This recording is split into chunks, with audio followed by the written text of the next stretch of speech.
Welcome to the Gentleman's Guide to Gaming. To start, a news bulletin. Two of the more colourful members of our YouTube RPG brigade have recorded a series of 4 videos to celebrate the holiday season. These videos by Black Barnes and Andre C. Martinez have the two hosts verbally dissecting members of the brigade as well as the hobby itself, and they are available on both of their channels. Please do check them out. Now, my guest for today has contributed tremendous works towards the role-playing hobby, being the principal author of Chaosium's Call of Cthulhu in 1981, along with many of its associated source books. He also co-authored Runequest 2nd edition and is a frequent attendee of gaming conventions far and wide. Not limited to... Oh. 3rd edition, not 2nd edition. Oh well, my sources give me incorrect information. But not limited to tabletop role-playing, I guess has worked on video games, such as Sid Meier's Pirates, Doom, Quake, Age of Empires, and has also been teaching game design, if I'm correct. Yes, I taught game design at for graduate students for 2 years. I am now a partner in a small startup firm, and in fact, I'm almost finished completing a board game we're going to be publishing. Oh, so it's back to tabletop for me after 20 years of wandering in computer games. Well, yes, without any further ado then, just in case anyone is unclear, my guest is Sandy Petersen, and I welcome you, Sandy, to the Gentleman's Guide to Gaming. I'm excited. Oh, good. We struggled to get here, didn't we? Against technology and time. Now, Sandy, your contributions to the role-playing hobby cannot be undersold, I feel. Both RuneQuest and Call of Cthulhu are hugely popular games, and are among the most successful and long-lasting settings in role-playing. My first question to you is whether you're working on anything in the field now, or plan to in the near future, and so your lead-in to do with your board game ties in nicely with that. I am working on a board game, tentatively called Great Cthulhu, and it is about the conquest of the Earth after the stars are right. The players play the various factions of the outer gods. So there's Cthulhu and the Yellow Sign and so forth, and they squabble with each other over the ruins of Earth. And humanity is pretty much just a pawn or cultists.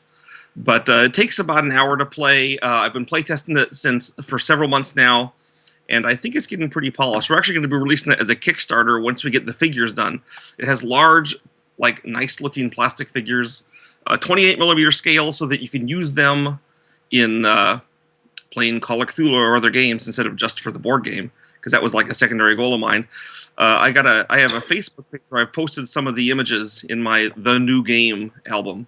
You can see some of the things. There's a pretty neat looking Nyarlathotep we're working on, and such things. Excellent. Everyone loves Nyarlathotep. I think he does rank among everyone's favourite of the bizarre alien deities of Cthulhu.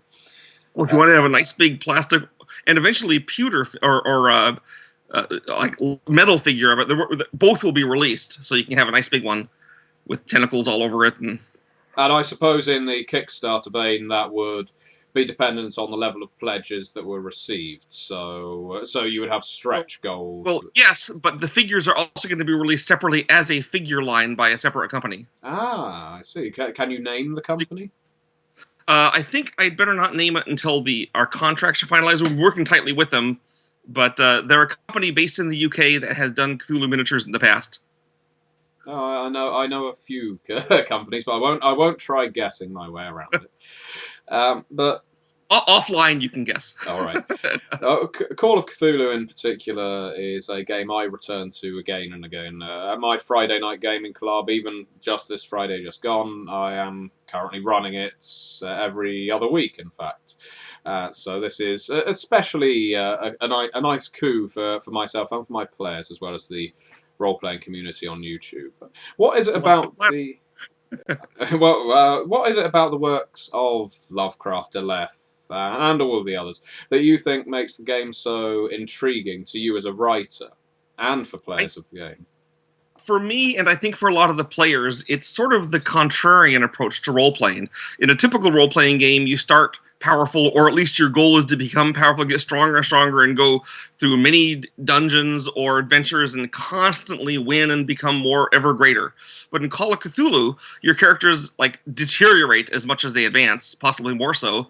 And your victories are more like staving off the inevitable. Your guys feel powerless. I mean, the weakest monster in the game is, I guess, a cultist, and he's just as tough as you are, right? And so it's sort of like, instead of being the powerhouse beating up on it's like more of a proletariat role-playing game, where you are struggling as part of the helpless people. There's also against the unstoppable hordes. There's also the attraction of. I think that if you lose, you're kind of like, well, as to be expected, look what we're fighting. And if you win, it's like, yes, we're awesome. We pulled it off. I think the modern setting is attractive to a lot of people. I know that Call of Cthulhu is more popular, or at least used to be, it still is, I guess, with female players than other role-playing systems. And I think that is because it's not very combat-oriented, because you can do a whole adventure and never have a fight. Which is excellent. Yeah, sure. It's your big victory at the end is like pouring concrete down the well, right? Or throwing dynamite into the old mine or something. And I think that there is attraction there. Just the fact you're doing very different behaviors than in a normal role-playing game. You never get to go to the bar and find out that there's a dragon ravaging the countryside for which the king has offered 10,000 gold pieces. You just have to go, find things out. So I think that is the attraction, the contrarian thing, the fact that you are an ordinary person, not an elite. And that's part of what I liked about it. So that's what you like as a writer as well, because I suppose it does invert it does invert the stereotype of gaming. Cthulhu is a rarity in that it isn't a game in which you score major victories. In fact, most of the victories you do achieve are very personal ones, because yes, as you say, you're staving off the inevitable. That any minor victories you score against the forces of these alien entities may just be delaying the inevitable by a day or a week, but isn't necessarily going to win for the eternity. That's why people have got to constantly pick up the vigil after you have gone, and you will inevitably go. And your characters are incredibly vulnerable. There's monsters that will reduce you to a heap of jelly, like, just by seeing them. And so that's one of the other features, is that you don't feel like this elitist guy who can. I mean, there's plenty of games where you're the elitist, powerful guy beating up on kobolds or whatever, right? Cthulhu's not that. It's completely the other way around. And I think there's certainly a place for the beating up on other guys' games. I mean, I play Runequest all the time, which has that feature. But I think that the fact that Cthulhu is so utterly different from that it's all about using your brain instead of your gun, I think that is what draws the attraction. If you want to go beat up the bad guys, there's a lot of games you can do it. And in Call of Cthulhu, it's different. And I think that's where some of the other tabletop horror games have got it wrong, because almost all of them make you part of an elite special force going out to beat up the bad guys, and so they're just like every other role-playing game. But Call of Cthulhu, you're actually scared for your character. There's things you don't see. I have a little story I could tell about that if you want. Yes, but by all means. When I was first playtesting Call of Cthulhu, and it hadn't been published, and I wanted to see how it worked, I had just barely installed the Sanity system. And I'm playing with my group of testers, and they're down in the basement of the haunted house scenario, the very first scenario in Call of Cthulhu that like everyone plays, where the haunted bed throws you out the window. And they found out this spell, which, call malign entity from beyond. They thought that was what was haunting the house. They went to the basement and performed the ritual.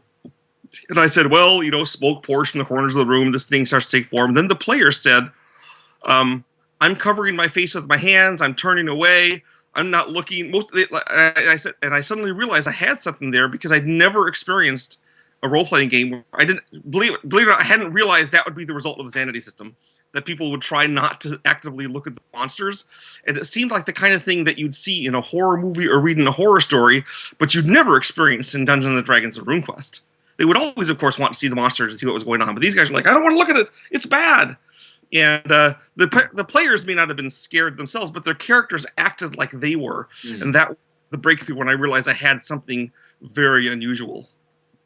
Now, Mark Reinhagen said a very similar thing about a month ago when I spoke with him, that it's the mark of a game well run when you can elicit that kind of a response from the players. The idea that they actually become precious over their characters. So although you do see it in Call of Cthulhu, I remember playing Shadows of Yog-Sothoth, and on a number of occasions because of how impossible it is to beat. And Yes, sorry about that. that's quite. And yet it's still one of the most chilling and emotive, especially the early scenarios. And the number of times investigators would still rush into McBain's house with guns held aloft and go into the caverns beneath and take on the serpent folk. But they thought they could just rush these guys with shotguns because that's how most other that's how most other role-playing games, Dungeons and Dragons. That's how you do it in D&D, exactly. Right? And so by the time it starts to settle into the player's mindset that you can't beat this game through steel, through firing bullets at these things. This is not the answer. Then, it makes people become... Well, they start caring about their characters a lot more because mortality actually means something in Cthulhu. So, but I read in a... Oh, sorry, you carry on. I was going to say, one of my goals was to make the game reflect horror movies and horror stories, and in these, the main characters are usually like not pawns necessarily of the powers beyond them, but they are not powerhouses. Or if you do have a powerhouse show up, then like his purpose is to be eaten by the monsters, so you can see how terrible the monsters are, And so I think that is kind of pulled off.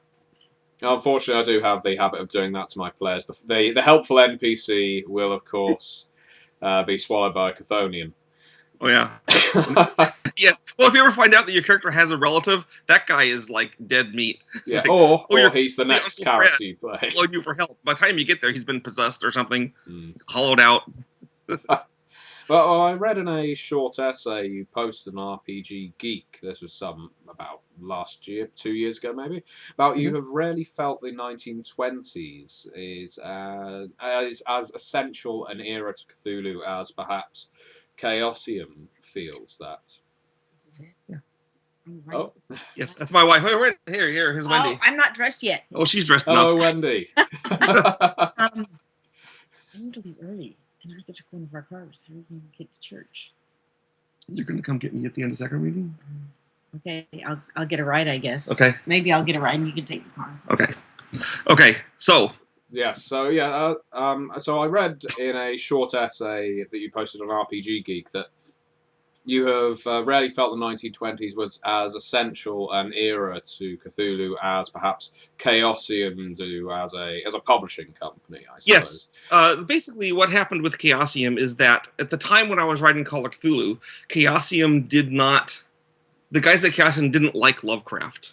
Okay? They thought he was a hack writer. I think they somewhat changed their mind, but Lovecraft was much less well known then, of course. So the way they were able to get their head around Lovecraft and make it enjoyable to them was the setting of the 1920s, which of course is where Lovecraft said his stories because that's when he lived. But of course, Lovecraft's point of view, he's setting his stories in the most modern possible environment. That's why he has modern things like the discovery of Pluto, airplanes, submarines, investigation of the Antarctic, right? He has all these things that are he was very interested in science and astronomy, and so he has modern stuff. But the Chaosium guys, to their credit, they knew that I loved Lovecraft, so that's why they wanted me to do it. They didn't try to camp it up. They said, well, you love Lovecraft, you do it the right way. So that's kind of how they got their head around it and saying, we like the 20s, we'll do it there. But for me, Lovecraft was about being modern. And also, I always believed in M.R. James's truism when he's writing about ghost stories. He's my favorite ghost story writer. Not my favorite horror guy who's Lovecraft, but ghost stories.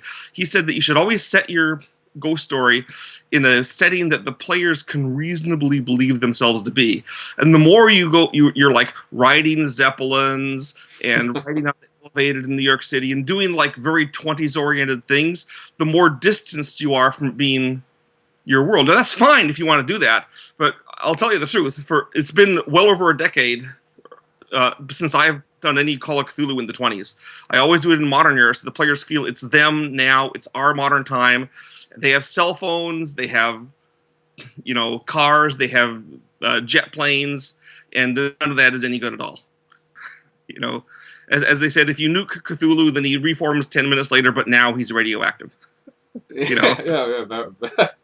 Well, I've never rode a Zeppelin in Call of Cthulhu, but I have in a Call of Cthulhu-esque role-playing game. Very more William Hope Hodgson than H.P. Lovecraft. Well, I love William Hope Hodgson, and he was not necessarily about all being modern, right? No, but Lovecraft was. I mean, I have nothing against. I mean, I've run Call of Cthulhu games in other settings besides the modern times. There's one I run at conventions quite often, which is set in the far future, for example. But I try to bring it home to be Lovecraftian anyway. But yeah, and I've set them in like post World War II Japan and other eras. You can set it anywhere, right? Yeah, well, exactly. This insidious element from out of time and space it's existing all over the world, and it just requires the wrong person to discover it and unleash it. Then you have an adventure. I've noticed when you have a cultist wearing an upside-down cross around his neck and carrying a switchblade in 2013, it's scarier to the players than some quaint, exotic colonial back in 1920s. They say, "This is I know about these kind of gangsters. They're dangerous, nowadays." So that's my belief. I have nothing against playing in the 20s. Obviously, I mean, run plenty of games there, but Lovecraft was modern. I think part of the fun is showing that all your modern toys won't help you against Cthulhu. He still sends his dreams out to drive you mad, and having a video phone just means that everyone can see him and go crazy, right? Well, yeah, the gift of mass media will no doubt help the cultists more than anyone else. I have one scenario I run where a guy is trying to publish the Necronomicon online so everyone can read it, and there'll be like rituals going on all over the place. The players are trying to stop the dissemination of information in the information age. So it makes sense, right?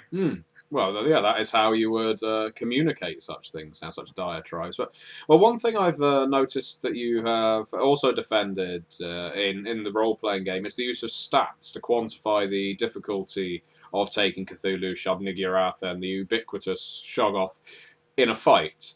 And that's possibly a view that some fans of the setting and Lovecraft have had cause to disagree with in the past. It's the same, it falls the same in deities, in Dungeons and Dragons and the like. Sure. Should these things be statted out? Should they be combatable?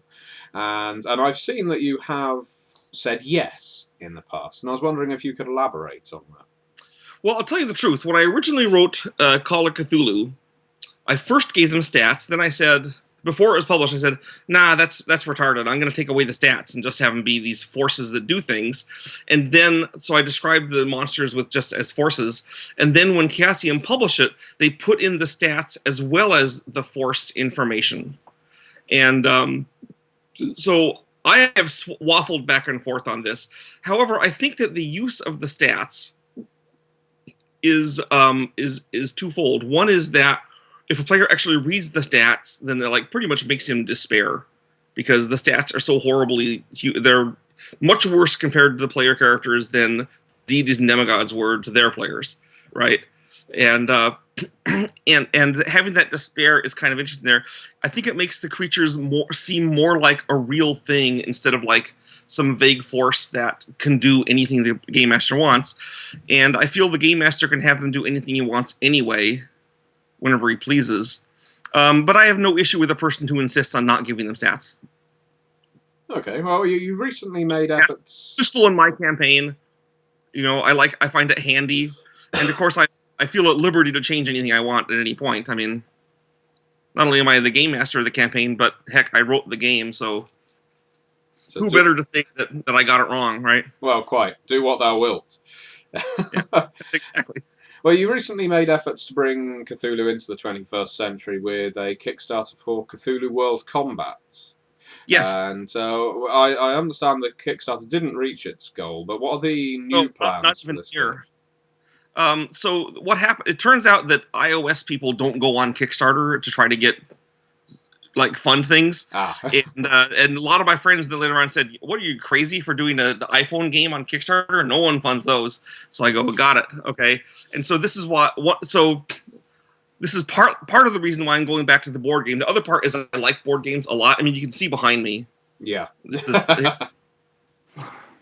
is my library. That's superb. You get the idea? Mm. So this whole wall behind me is just board and role-playing games. And so I love these things. And I just like the idea of doing a board game where you get to play Cthulhu, you know? There's so few games where you are Cthulhu. There's a lot of games where you're fighting Cthulhu or stopping Cthulhu or dealing with them. But I thought it was fun just like, let's just be the big guy for a little bit and see how that works. And so this board game is going to be on Kickstarter. And in looking at other similarly themed board games, it looks like it will, in fact, be a success. And the playtesters are enthusiastic enough about it that they constantly pester me with calls to play it again. So check it out when it comes. You can go on, like I said, you go on my pretty soon we're going to have our own website for it. You can go on and see the images we've got and the maps and stuff. And I think that we're working with guys that get Lovecraft, and my other team of people get him. So although Cthulhu World Combat did not fund, the board game has many elements of it where you are the monsters fighting each other, and the Cthulhu World Combat was somewhat cartoony, as you may recall, as an iOS game. Cthulhu World, the Great Cthulhu, tentatively titled board game, is not. They're like creepy monsters, not cartoony. And do you have an ETA on when that Kickstarter should launch? We're thinking the sculptors are going to finish making their cool toys somewhere around the end of February, maybe a little earlier, and then we're going to be releasing the Kickstarter shortly after that as we get them, because I want the video to show me handling the nice toys and saying, "Look, here's Nurathodep. He's 5 inches tall. You know, Cthulhu, he's almost 6 inches tall, and he has wings." You know. So, and all the other monsters, ranging from the King in Yellow to Hastur to Shub-Niggurath and the Dark Young, and all those, you know, Shoggoths and everything is all there. So, there's 80 miniatures in it. Oh, fantastic! 28mm scale. Well, millimeter for the humans, right? And the other ones go on up to larger scale. Well, I guess the scale's the same. They're just big monsters, right? So pre-painted or paintable by buyers of the game. Levels of it are going to be plastic miniatures in 4 colors, one for each faction, and then metal miniatures which you will paint yourself. I suppose you could probably get. I mean, pre-painted would be like super expensive. well, the only reason I mentioned that, I know there is there's a popular board game that I think came out in the last couple of years from Fantasy Flights by the name of Tannhauser. In which the miniatures have been pre-painted, but that's been a bit divisive in the gaming community, because of course a lot of people like to paint their own miniatures. Well, okay, well I guess we won't be divisive then, because our miniatures won't be painted. Well, there you go. Well, like I said, I mean the plastic. We're trying to make good quality plastic, which is stiff enough that you could paint them if you wanted. And then also, of course, the metal miniatures will just be, you know, metal miniatures, but be the same scale. The metal one will cost significantly more than the plastic one, for obvious reasons. Yes. But like I said, if you want to, you can get the plastic one and then like buy whichever of the metal ones you wanted from the company that's going to be making them as a sideline. Okay. Well, one thing I found is that there's a healthy amount of respect and deference in game design of other video games and role-playing games, both. Are there any that you wish you had come up with that idea, or prompted you to try to get involved in an ongoing project that you've really been excited about? So for instance, and this is just board or video. Oh, well, either. Yes, I was keenly interested in getting involved in the Call of Cthulhu card game that Fantasy Flight released. And I struck up a conversation with the guy. He contacted me originally from Fantasy Flight, and he was talking about the possibility of having me be a card in it. And I was all excited to be that, but then he left Fantasy Flight and nothing ever came of it, so I didn't get to be a card. It was sad. But that would have been cool. And, I mean, I guess I'm always fascinated when I see a quirky game. Like when Katamari, of all things, Katamari Damacy came out, I was like, astounded and impressed most game designers were. It's like, good heavens, look at this game. How did this ever get past the board of review? It's awesome. Because we can see our own selves trying to plug a game like that and having the people in suits and ties look like I'm wearing now, scowl at it and say, no one would, this isn't fit within an existing genre, it's no good.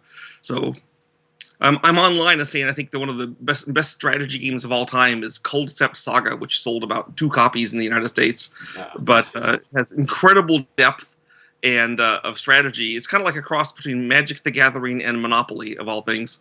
So there's lots of games see the collection? There's a lot of games I've been interested in, wanted to participate in, and been fascinated by. But so it's hard for me to name one and say, well, this is the one I really wanted to be in on. But one of the more recent ones was trying to get in on Mythos. So there's that. Well, I now have a Q&A for you with questions from viewers of the Gentleman's Guide to Gaming who have submitted these questions via Facebook, YouTube, and the like.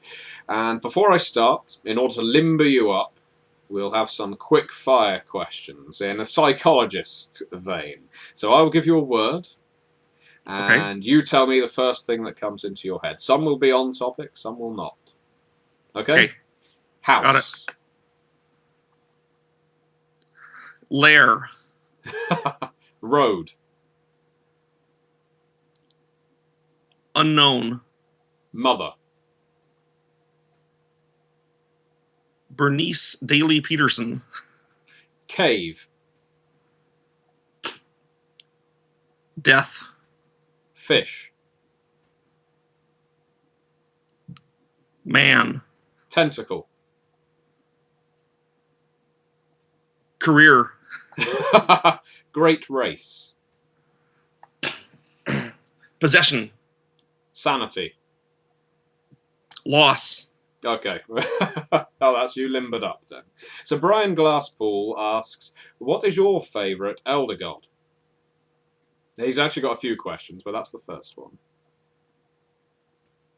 Wow, that is really tough. I'm surprised you've not been asked that before. Well, I have never been asked that before. I like them all, obviously.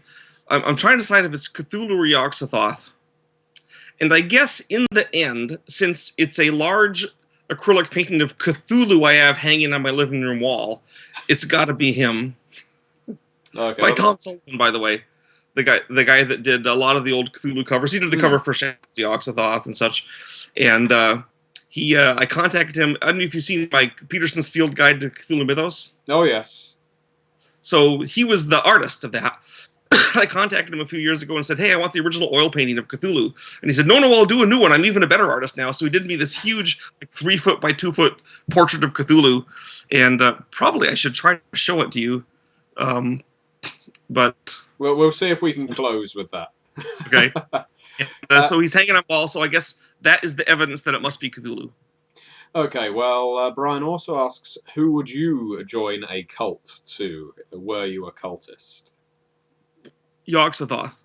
He's the one where the cultists have to be brainy and they don't have to go out into orgies and sacrifice people so much. They sit in their little houses and have no contact with the outer world. It's like the perfect thing for a web guy, you know. But don't they have to, in order to summon Yogg-Sothoth, sacrifice around... I may have been confused between him and Azathoth. I think they have to sacrifice around 2,000 people in a very small, contained area. Well, yeah, but I mean, Yogg-Sothoth can kind of sacrifice himself, and you do have to whore out your daughter to him and stuff. It's not perfect. No. But my choice was not whether to be one or not. You said it was which one. So. Okay, well, Andrew Horton. Andrew Horton asks, which contemporary group of weirdos do you think are most likely to be trying to summon something?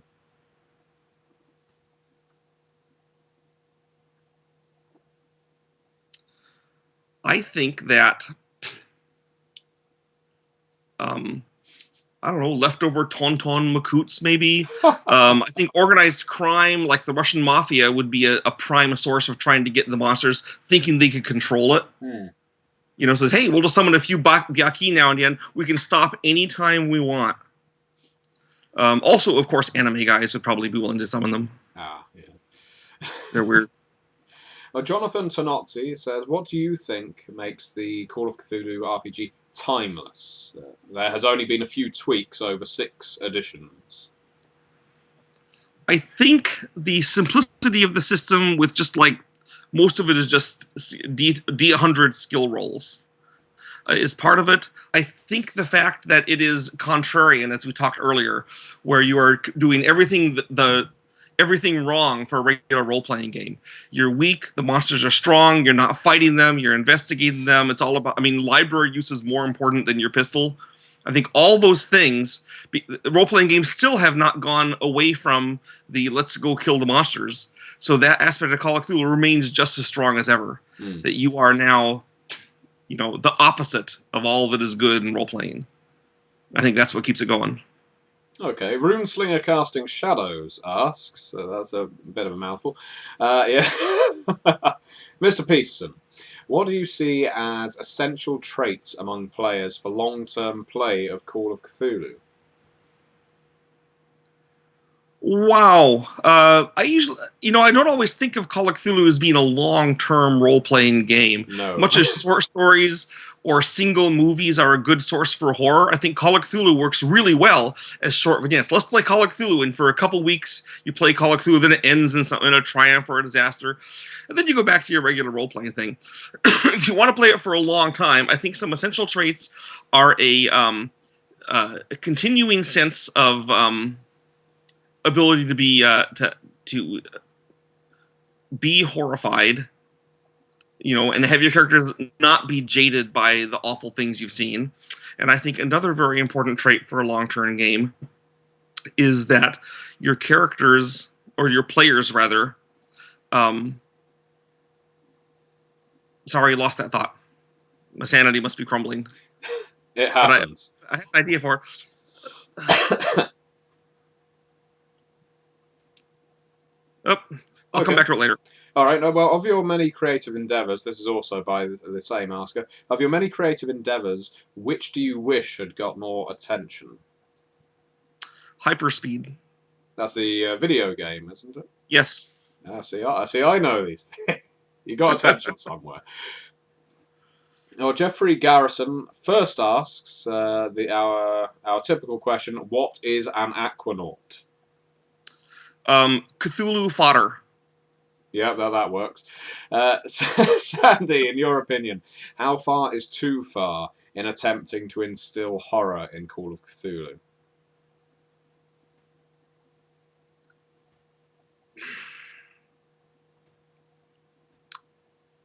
I don't think there is a too far in attempting to instill horror in Cthulhu. I think that you must judge your players and what will scare them or make their characters behave scared the most. There's not an ultimate limit.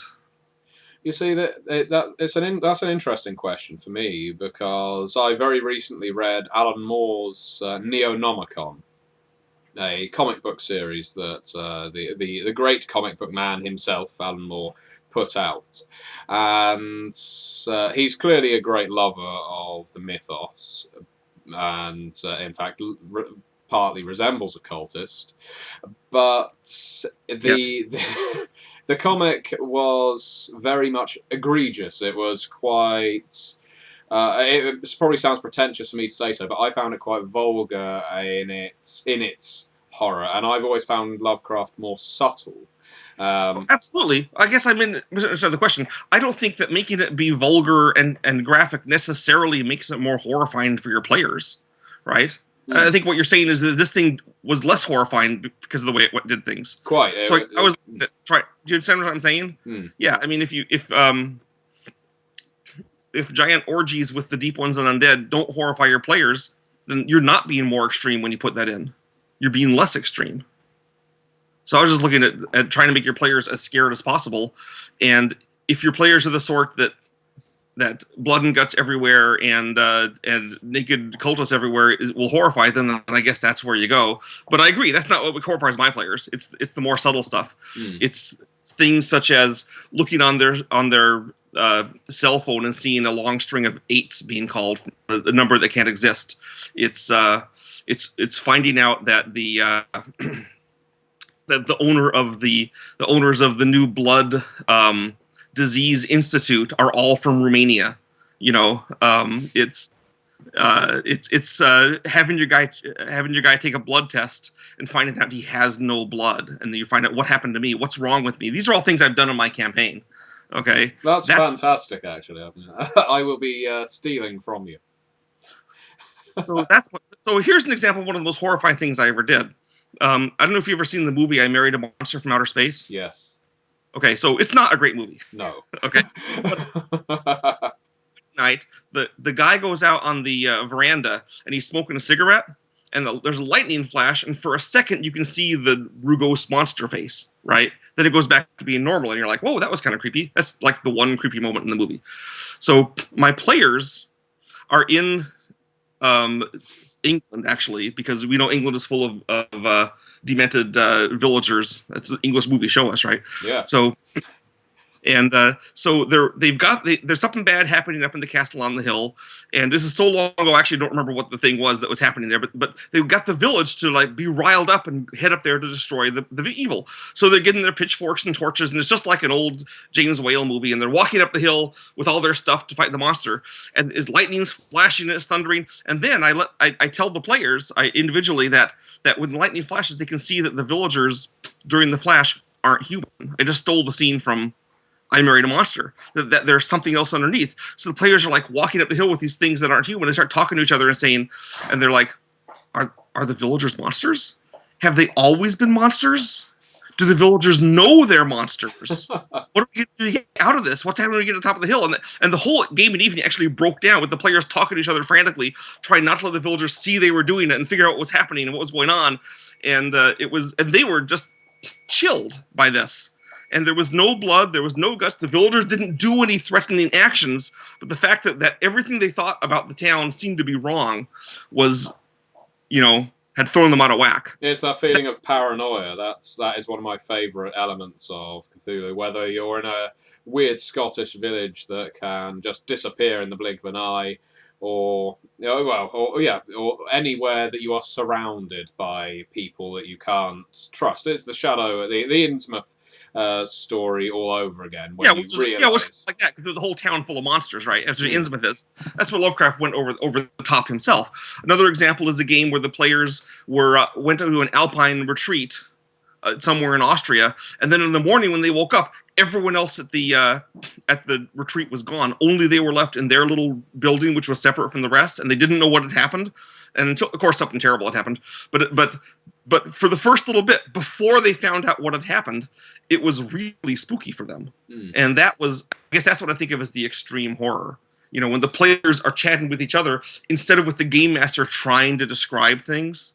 Especially since when the players chat together, sometimes they come up with really good ideas for you to use later on in the scenario. Exactly. I think being a keeper or storyteller or GM is largely about being reactive. It's rather than having everything set out in your mind, you tailor the game to what the players want. In fact, in answer to the previous question of what you need for a long-term Call of Cthulhu thing, what you need is the power to think on your feet. So that was, especially for the keeper. So he's like, come up with things to keep drawing them through. So. Okay, well, Leo Hrafnason asks what your first draft of Call of Cthulhu was like and how it evolved into the finished product. And yes, what are the in that case, yeah, we'll finish that question at that point. How did it evolve into the finished product? Sorry about the dog barking. She's bad. That's okay. So, in a sense, the first draft was a game that I called American Gothic, which, hey, Naomi, shut up. Naomi, come here. Okay, so, Wendy, can you make the dog stop being bad? Okay, so it was a game called American Gothic, which didn't use the same rule system, and was a game where I tried to do ghost stories in the modern age. A friend of mine, Steve Marsh, said, you should contact Chaosium with this. And when I contacted them, they said, don't use your game system, use our game system of basic role-playing. And so the very first version was the basic role-playing system with the dice and everything. I didn't write it all in one go. The first version didn't have sanity yet. the very next version had sanity. I was trying to look for a mechanic to make the monsters seem scary, and also sanity is like a major part of Lovecraft systems, because his characters, as you know, are not like manly He-Men who can withstand terrors without flinching. They are neurotic academics who panic and whimper and go and have hysterics. So I wanted to reflect that. But the final game, I wrote it in about 10 months. It's not that different from the first one. It's mostly just additive in nature. I added the sanity system. I added the stats for the great old ones. I took away the stats for the great old ones. I put them back in. I invented a half of a system for magic and spell books, and kind of left it all vague, which I think ended up being a strength. People had to think up their own ideas for the spells. So the original manuscript, actually, I auctioned off at a convention in England in 1992. Waving got to the wife. I heard you. In 1992. So it's someone owns it over there where you are. You can find them. Oh, hunt them down. I don't know. That sounds a lot more threatening than it probably should. Track them down. Track them down. Well, it's use tranquilizing darts. Yeah. Well, Andrew Armstrong cites Nietzsche, and as Nietzsche said, battle not with monsters, lest you become a monster, and if you gaze into the abyss gazes often into you. In creating such an horrific, mind-altering setting, I find it hard to imagine that one would not be looking into the abyss quite often. What did you see? Well, is it okay if I don't answer that? Because he's absolutely spot on correct. And my solution to what I see when I look into that abyss is periodically I need to break away from it and go into like playing with my granddaughter and grandsons, playing board games with my pals, running the role-playing game. But when I am writing it or involved in it, yeah, there's the abyss there waiting for me. You know, we have that side, and it's creepy. That's part of what makes it scary. You know, when I go in there and say, "Wow, you know, I wrote some really dark stuff here. Maybe I should modify it." Well, let's see. Devin Brizendine asks, if you could go back and ask Lovecraft one question, what would it be? Why the devil did you waste all that time on your correspondence instead of writing more stories? Get with it, dude.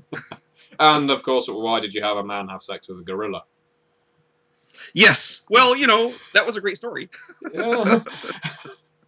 I mean, any story that opens up with the protagonist walking off into the swamp, pouring gasoline on himself and lighting it, you know, that really pulls you in. If that was a movie, you'd like be hooked, you know. Than it is about the guy having. Well, a lot of his things, considering what a prude Lovecraft was, it's surprising how many of his stories are about having sex with the wrong guy. You know, Shadow of Innsmouth, the Dunwich Horror, the Thing on the Doorstep, Arthur German, right? I mean, that's running theme. Oh, yeah, I'm sure. I'm sure many a psychologist or psychology student has had a field day poring through the works of Lovecraft. I think from Lovecraft's point of view, though, he was just thinking sex is scary. And if we were honest with ourselves, we'd agree. Yeah. Right? There's a lot of stuff going on there that goes right back to the animal and lizard brain. And Lovecraft, you know, he's never prurient about it. Right? You don't get to see Lavinia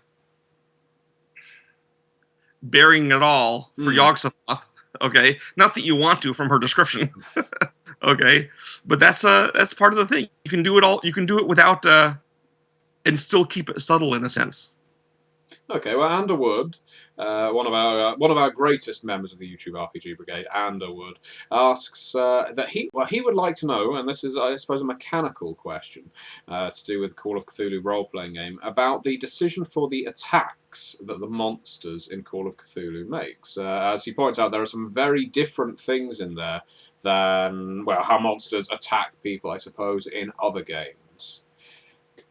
I'm not sure what he means. I mean, they attack the same way humans do. They roll percentile dice, and then something terrible happens to you. But I suppose their method of attack, because it isn't just they walk up to you and hit you. After all, these are creatures that burrow into your mind and or melt your skin like jelly. The favourite withering spell and so on. Ah, yes.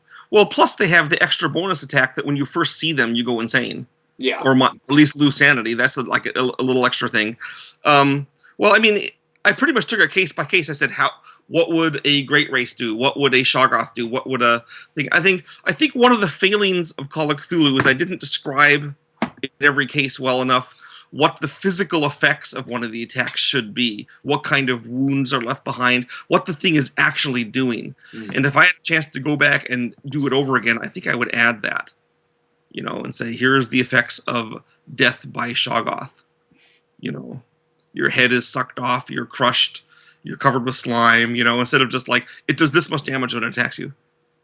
Well, that's the, again, I think one of my characters was consumed by Yog-Sothoth once. And because of the segmented nature of Yog-Sothoth, the way he is like frog spawn floating through space. He is. Yeah. Different limbs were parts of this investigator's body were essentially absorbed in different segments of Yog-Sothoth. And when another one of the investigators saw this, it was as if the investigator within Yog-Sothoth was still alive. His mouth was still moving. His eyes were still moving. Because I love that. Everything was still attached. When I was writing this stuff, I would totally do that in my description of Yog-Sothoth. But Soap Mode asks, what your favourite Call of Cthulhu published scenario is? His is the Crooked Manse from Mansions of Madness. My favorite published scenario. The Asylum might be close, because when I play it, I've only played it a couple times, but I've always had it be that one of the players was in the Asylum, which is what it suggests you do. And so when they gradually find out that the Asylum is not good, at first they sometimes think that the doctors are on their side, they're going to fight some other monster, but then when they find out the doctor's like a proto-Shoggoth, everything goes to hell. I think it's very exciting, because then they have we have to get our friend out, and we can't do it, and the doctors are proto-Shoggoth, and I like all the way those things ring together to give the player fits. And it's also not a real long, involved scenario that takes forever to run. Although I think that's the best one. Maybe it's not I guess my favorite might be the haunted house. I've got so many characters knocked out the window by that damn bed. It's the first scenario I ever ran for Call of Cthulhu. The first one I ever wrote. It's still there. So I guess it stood the test of time. Everyone plays it, and it kind of sets up the standard for how you run a Call of Cthulhu scenario if you don't know how to run a Call of Cthulhu scenario. Well, that's the thing, and it's one of those scenarios that is, again, perfectly subtle. You don't just run face first into Cthulhu in this scenario. Right. And when I run Cthulhu scenarios, as I'm doing right now, in the first session, which was 30 years prior to, a prelude, the three protagonists died of hypothermia. In that one, they were in a village in Cambridgeshire, and the village wasn't a particularly pleasant one. And they made their escape. Unfortunately, their horses had been shot, and this was in the 1890s. And so they were trying to trek by foot from this village to the city of Ely in Cambridgeshire. It was about a 25-mile trek. Freezing cold, because it was winter and it was raining, and they didn't want to use the roads because the villagers may have been looking for them on the road, so they were trudging across just fields, and it was all very banal. There was nothing terribly supernatural about it except what was alluded to, and it was bizarre that just a 20-mile journey was enough to kill three perfectly healthy humans. And yet, because it was winter and because they had no provisions, they were roughing it across rough terrain, and they were constantly having to hide out in the cold with no cover, and they weren't well dressed for it, and they were saturated. They died of hypothermia before they ever reached their destination. How mundane it was, but at the same time it was horrific, because they knew that it would just be so much quicker if they went to the road. and they walked along that. And if they weren't trudging over farmland and trying to ford bridges and ford rivers and so on, in order to get where they wanted, and yet they were too afraid to do so. But I like that, and that's why the flinging bed it's a nice touch because it doesn't have tentacles bursting out of it at the seams. It is just. Yeah, I mean, there's one undead guy in the scenario. It also has the advantage, I think, that there's a map of the place that that you draw for the characters, and so that it's like a bridge from D&D to Call of Cthulhu. Because maps, I get that. The map is like there's a bedroom and there's a basement and there's a kitchen, and they're like, okay, I see how this works. It's just a house. Yeah. So they kind of educate them at the same time, Artistic Soul says, how would you run an encounter with an elder god in your own home campaign? The way that I run encounters with elder gods is that there is a long period of dealing with the effects or worshippers of the elder gods long before he shows up. Then there is... essentially what I do is I give them 3 chances to escape the elder god. First is they see the direct signs that he is now around, whatever that is. Could be newspaper reports or lights in the sky, or what. It depends on the elder god, right? So then they get direct signs. Then they get the moment where they see like the elder god or a piece of him, and they have a chance to flee if they want to. And finally is the confrontation where they're there chanting out the rituals of banishment or, God forbid, shooting at them with artillery, we hope. Okay, and so in each of those places, the players have a chance to kind of back out and not be eaten. And so in the end, when assuming they're destroyed, which is often the case, like, I as the keeper, my hands are clean. I didn't kill him. You had 3 chances to back off, dude. So, but also the long build up, and think of the old-fashioned monster movie where you don't see the monster till 3/4 of the way through the movie. That's how I try to run it. All the build up and the hints and the more and more things, mysterious foot impressions, ships disappearing at sea, whatever it is, until finally here he is. Now it's bad, and I try to make their appearance when they do come be absolutely spectacular. In that it's not a matter of, oh no, Cthulhu's in this big underground cavern, we must bury it so no one finds out. It's like Cthulhu comes out and he like eats an entire town. They does something that can't be covered up. Because that is there's a rupture in the sky, the sun starts to shrink, whatever the thing would be doing, there's some huge effect that the players are usually surprised by, because they're expecting, as in most scenarios or campaigns, that at the end of the scenario everything will be back the way it was, because they'll have defeated Yogg-Sothoth and they're back. They'll do the next scenario. But no, because Yogg-Sothoth came through, there's some giant effect on the world. All the heads of state in the world are now insane. There's like, it now is always night in England, because Yogg-Sothoth came, something like that, Yeah. So that like gives the players cause for, like, quite a bit of cause for complaint, so to speak. And then usually we take a break and play another game for a while. So I'll get back. We drove him away, but it was horrible. Kids died,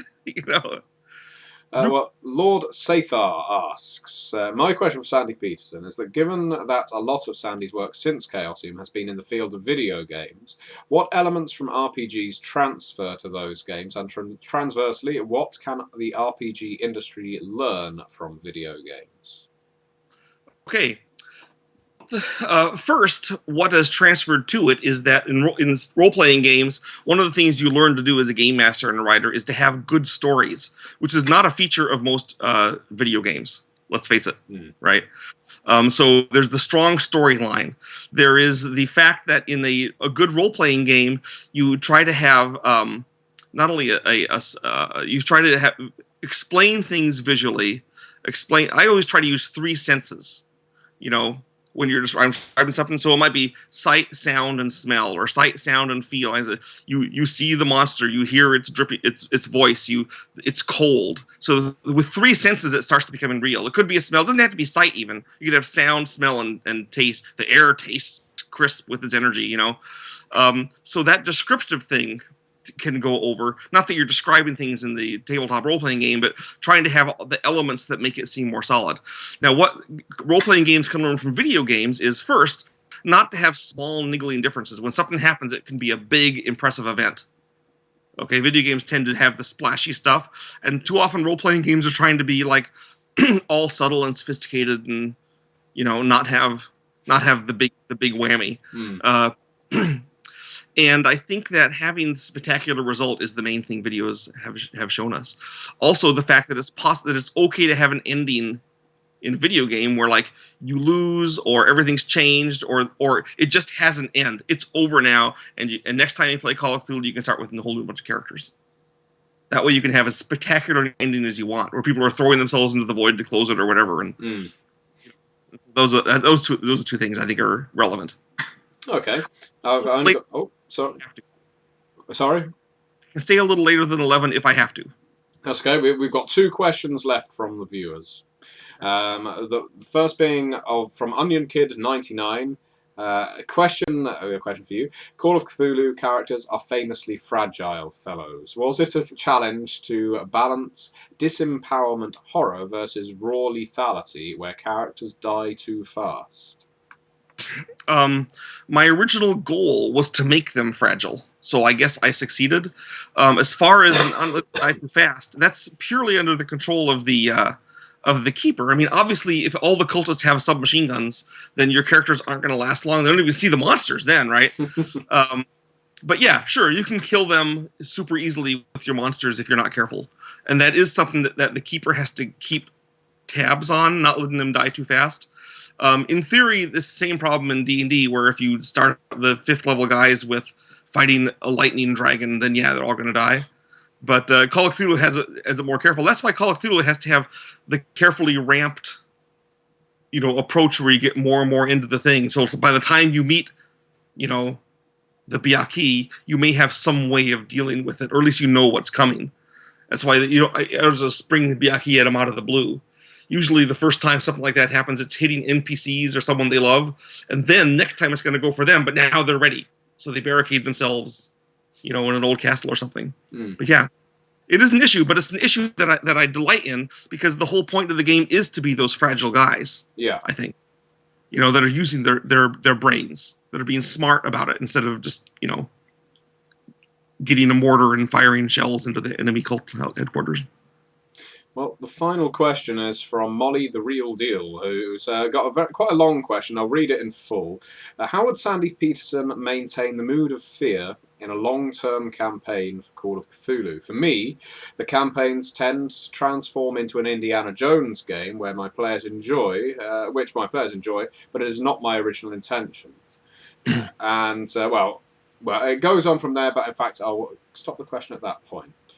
Okay, I don't think you can maintain a mood of fear throughout the entirety of a long campaign. I think what you have to go for instead is having moments of fear or sessions of fear within the longer campaign. And a lot of it is going to be them investigating stuff or exploring something. But as long as you can bring up the horror, I mean, if you're watching a horror movie, very few horror movies are scary every single second. There's times when there's like a horror moment, and you're like, "Oh, this is crap," and then it goes back to the comic relief or whatever. Okay, maybe not the comic relief, but you know what I mean. So I think that in the long campaign, what you have to do is think ahead of time for some scenes you want to have in it, possibly taken from a movie or a book, or whatever you've thought up in your head. This will be really creepy when I show this, and then in between those sessions, other things are happening, and then you go back into the horror. Even Indiana Jones has some horror evoking moments that are just creepy, and you can, where you stop back and just like, oh, this isn't an adventure, this is just scary stuff. So I think that's how you do it, is that you don't try to maintain it every single second, because in a long campaign you can't. Okay. That's why it's so important, right? I mean, if you read The Case of Charles Dexter Ward, it's not scary every second, but it has scary moments. Now, if you read The Outsider, it's scary every second, but The Outsider is a short story, we can do that. Yeah. Well, Molly's the last part of Molly's question is on a different note. What will be What do you think will be next for the video games industry from your experience as a developer and teacher? That's a very wide question. I think that looking further into the future, that what is going to happen is as more and more of the game platforms are playable with other humans online. you know, the Xbox, the Wii, the PS3, and whatever their successors are, that the borders between gaming, between computer games and console games, is going to vanish. I think also we will come to the point where we're no longer buying our games in stores. We're just downloading them or even renting time on them. I think mobile games are already going that direction on your phone. And I think that is what we're going to look forward to. I think one of the results will be that there will be a lot more accessibility to different kinds of games for people. I think that there will be a wider variety of games available for people. And when at the point where mobile games start being able to do good shooters and strategy games, then we'll have broken that final barrier, and it will all be one giant pool games. If that makes sense to you. Yeah, it makes sense to me. Games will become more and more. When I started out doing video games, there was like a really big sales for the game was like 100,000 copies. By the mid 90s, we were trying to get 1 million copies. Now in the 2000s, it's 10 million, and I think there's going to be games selling 100 million, maybe even 1 billion in the upcoming decades, where gaming will be so mainstream that we will no longer be the weird geeks that play games. That the weird geeks are the guys who don't play games. But one thing I've noticed with the video games industry of late is the mid-tier games and their relative lack of success in the way of sales. It's with the increase in blockbuster titles, not dissimilar to movies, I suppose. The Call of Duties, the major sports games, and so on. The games in magazines, let's say, that get the 6s out of 10, the 7s out of 10, those kind of reviews, whilst not being bad games, because they haven't scored that absolute pinnacle, and there are many, very many, such high quality games that are getting 9s out of 10s, 10 out of 10s, and of course they're part of this blockbuster chain, then these games are being overlooked. You mentioned Katamari earlier, and Okami fills a similar similar niche, and Ico and various other games. All these things. Yeah, no, I agree. But what's going on is that there's going to be the blockbusters that everyone plays. But as the gaming becomes more and more broad spread and development becomes more and more advanced, you'll be able to do a fairly advanced game. Like Cthulhu World Combat was only going to take a team of about 5 people to make. Okay, so yeah, it may not sell 100 million copies. Okay, but it doesn't have to make a perfectly good, product for the people who did it to make a living. So there will be the blockbusters, but there will also be the niche games. Okay, which won't be able to have a giant crew of 100 guys making it, but a crew of 20, 10 guys, 5 guys can still make a game that they can make a living off of. And so those quirky games will still be out there. So if you are a person that doesn't want to play Call of Duty, but instead you want to play, Katamari Damacy or Cthulhu World Combat or Osiris Legends or whatever, that's going to be there for you, I think. Okay, well, I've got one last question for you, Sandy, and it's on the subject of role-playing games. Aside from Runequest and Call of Cthulhu, do you have any favourites along the lines of Vampire the Masquerade or Dungeons and Dragons, or any indie games that you would take this time to point out or recommend, or just regale us with an experience from? It's been a long time since I played any role-playing games except for Call of Cthulhu and RuneQuest, or my own home-brewed systems that haven't been published. I was really impressed with the. Let's see if I can find it here with this.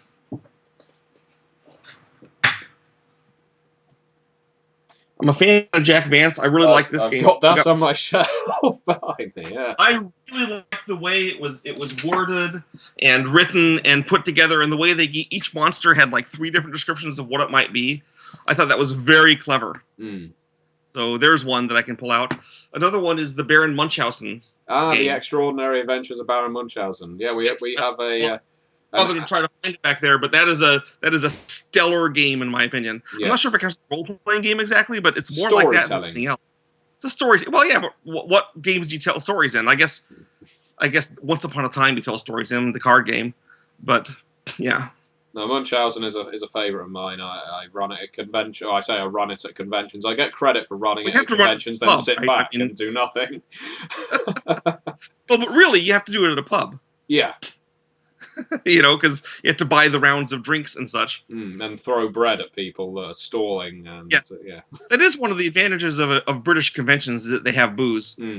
Now, I don't drink myself, but I've noticed the advantage in Baron Munchausen when the other people are drinking.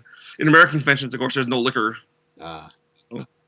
Well, German conventions, it's like almost required to drink. But well, I'm going to keep you around for a few more minutes after I terminate this, but for the sake of this recording and this interview, I thank you very, very much for your time, Sandy Petersen. It's been a great pleasure and a great honour. Okay, well, thank you. Thank you very much.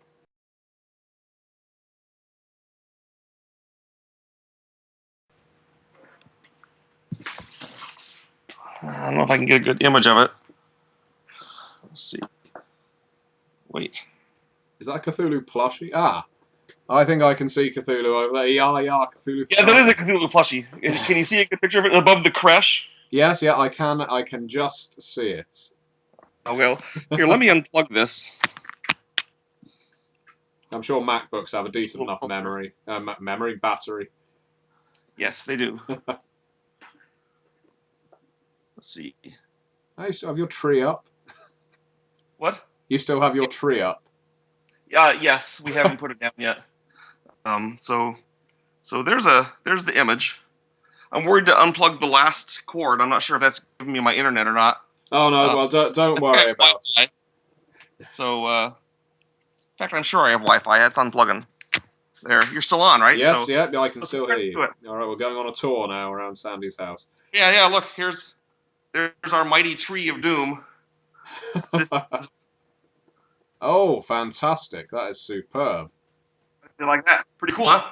Yeah, that's more tentacles than anyone needs. I'm amazement that we have this. I talked my wife into it by saying, this is the founder of our feast. We have money because of this guy. So here's the rest of the house. And over here is the games.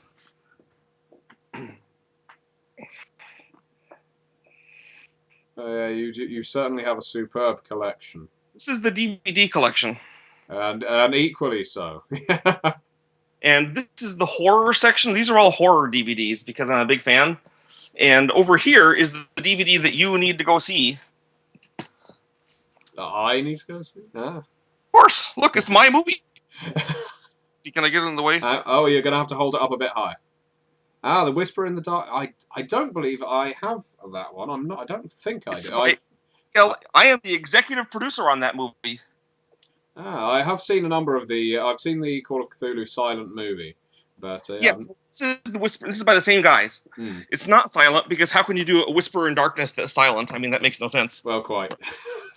And it is, however, it is filmed as though it took place in 1931.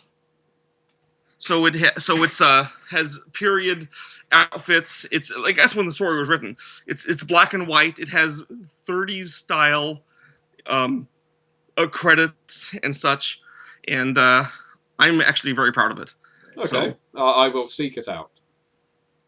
Okay, but yeah, I will be in touch regarding the UK Games Expo. But again, yeah, thank you. Great. Thank you got my email now, so yeah. Okay. All right. Bye bye. It's been a pleasure. Bye bye.